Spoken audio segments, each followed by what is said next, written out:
España, 1814. La guerra contra Napoleón ha terminado. 1 millón de cadáveres jalonan el país. El pueblo, exhausto pero esperanzado, creyó en la promesa de libertad hasta que él regresó, Fernando VII, el rey que traicionó a su propia nación. Pero esta es solo una historia en la saga de una dinastía que, siglo tras siglo, arrastró a España al abismo. Los Borbones. El 1 de noviembre de 1700, Carlos II, el hechizado, exhala su último aliento. Su cadáver lleva siglos de matrimonios entre primos, mandíbula deforme, lengua gigante y ningún heredero. Europa contiene el aliento. En su testamento, un nombre: Felipe de Anjou, nieto de Luis XIV de Francia. En Versalles, el rey Sol abraza a su nieto de 16 años. Los Pirineos ya no existen. Ahora sois un rey español, declara. Pero Inglaterra, Austria y Holanda jamás aceptarán un Borbón en Madrid y París. En 1701, la Guerra de Sucesión estalla. España se parte en dos. Castilla apoya a Felipe. Aragón, Valencia y Cataluña juran lealtad al archiduque Carlos de Habsburgo. Almansa. El general francés Berwick aplasta a los austracistas. Los Borbones avanzan implacables. Valencia cae primero. Zaragoza es arrasada después. Barcelona resiste. Pero no por mucho tiempo. El 11 de septiembre de 1714, tras 14 meses de asedio, las tropas borbónicas rompen las murallas barcelonesas. Rafael Casanova cae herido mientras intenta proteger la bandera de Santa Eulalia. La represión será brutal. Ejecuciones públicas, prohibición del catalán en actos oficiales, la Generalitat abolida. Los decretos de nueva planta convierten los reinos de la Corona de Aragón en provincias sometidas. En 1713, el Tratado de Utrecht confirma a Felipe V como rey. Pero España paga un precio terrible. Gibraltar y Menorca pasan a manos inglesas. Nápoles, Sicilia y Flandes se pierden para siempre. Lo más humillante: Inglaterra obtiene el monopolio del comercio de esclavos con las colonias españolas. Felipe V gana la guerra pero pierde la razón. Depresiones profundas, ataques de histeria donde cree que el sol lo ataca.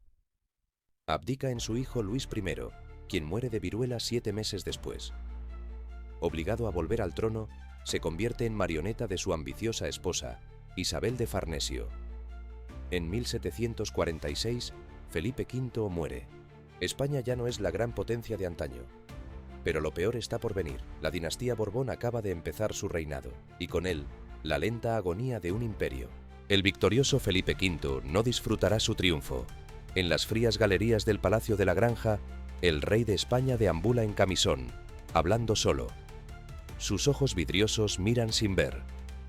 Los cortesanos susurran que el monarca pasa noches enteras gritando que demonios invisibles lo atormentan.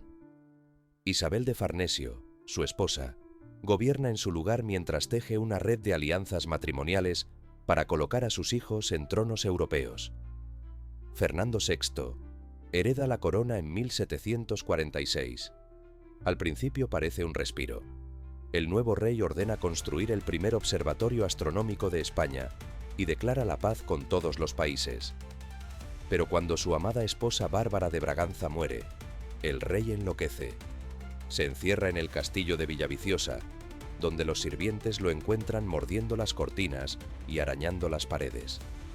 Muere sin herederos en 1759, dejando el trono a su medio hermano Carlos III. Carlos III intenta lo imposible: modernizar España. Ilustrado y reformista, construye caminos, drena pantanos y expulsa a los jesuitas, pero Europa no perdona.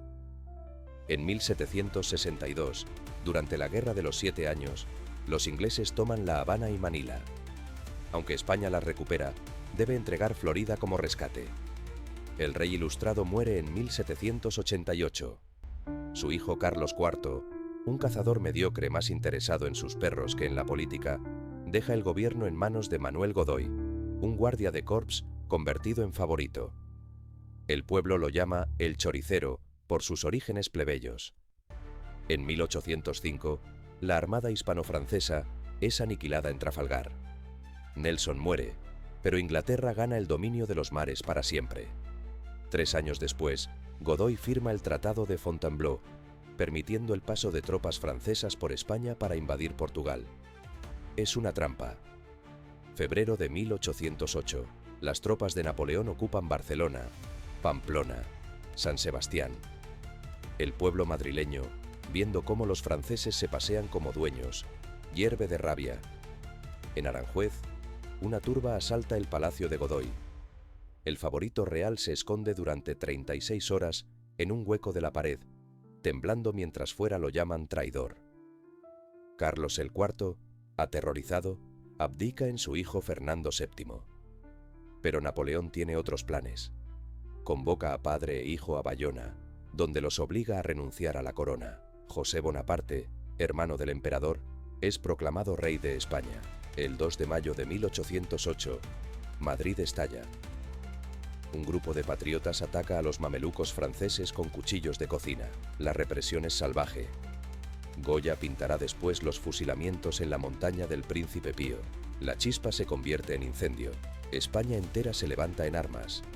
Mientras tanto, en Cádiz, los diputados redactan la primera Constitución española en 1812. Promete derechos, libertades y un nuevo país. Pero Fernando VII, el deseado, prepara su regreso, y con él la traición definitiva. El 11 de diciembre de 1814, Fernando VII entra en Madrid montado en un caballo blanco. Las calles están repletas de gente que llora de emoción. ¡Viva el rey deseado! Drenia Han, pasado 6 años de guerra contra los franceses, 6 años de hambre y heroísmo. España está en ruinas, pero el pueblo cree que su monarca los salvará. Fernando besa crucifijos y reparte bendiciones. Pero en privado, ya ha tomado una decisión. La noche del 4 de mayo, mientras los liberales duermen confiados, la Guardia Real irrumpe en sus casas. Los mismos hombres que combatieron a Napoleón son arrastrados a prisión. La Constitución de 1812, rasgada públicamente en la Plaza Mayor. En América, las noticias del absolutismo restaurando encienden la rebelión final. Simón Bolívar cruza los Andes mientras San Martín libera Chile. Los virreyes, abandonados por Madrid, capitulan uno tras otro. En 1824, la batalla de Ayacucho sella el fin del Imperio Español. Solo quedan Cuba, Puerto Rico y Filipinas. El rey, al que ahora llaman el Rey Felón, se instala en el Palacio Real con su cuarta esposa, María Cristina de Borbón. España se hunde en la miseria. Los caminos son inseguros, las fábricas cierran, los campesinos se comen las semillas. Mientras, Fernando colecciona relojes y se hace retratar como un César romano. En 1830, la reina da a luz a una niña, Isabel. El problema es grave. La ley sálica prohíbe reinar a las mujeres. Pero Fernando, enfermo de gota y dispuesto a todo por fastidiar a su hermano Carlos, deroga la ley. Cuando muere en 1833, estalla la Primera Guerra Carlista. España se desangrará en 3 conflictos civiles que durarán décadas. Mientras tanto, en las antiguas colonias, las nuevas repúblicas hispanas adoptan constituciones liberales. México tiene su primer presidente indígena. Argentina abre sus puertos al mundo. España, que pudo haber liderado este cambio, se convierte en el hazmerreír de Europa. Un país de reyes decadentes, golpes de Estado y campesinos analfabetos. El último acto de Fernando VII será sembrar la semilla de nuevas guerras. Su hija Isabel, de solo 3 años, hereda un trono manchado de sangre. La pesadilla borbónica está lejos de terminar. Isabel II inaugura el circo borbónico del siglo XIX, reinado marcado por escándalos sexuales, golpes de Estado y revoluciones. La gloriosa 1868 la echa a patadas, pero los Borbones regresan en 1874 con Alfonso XII, cuyo reinado se trunca por una muerte temprana. El desastre del 98 bajo la regencia de María Cristina hunde a España en la humillación. Alfonso XIII hereda un país en crisis, derrotas en Marruecos, dictadura de Primo de Rivera y finalmente su huida en 1931 tras perder las elecciones. La Segunda República cree haber terminado con la dinastía. hasta que Franco la resucita en 1975 con Juan Carlos I. El rey demócrata se revela como cazador de elefantes con cuentas en paraísos fiscales.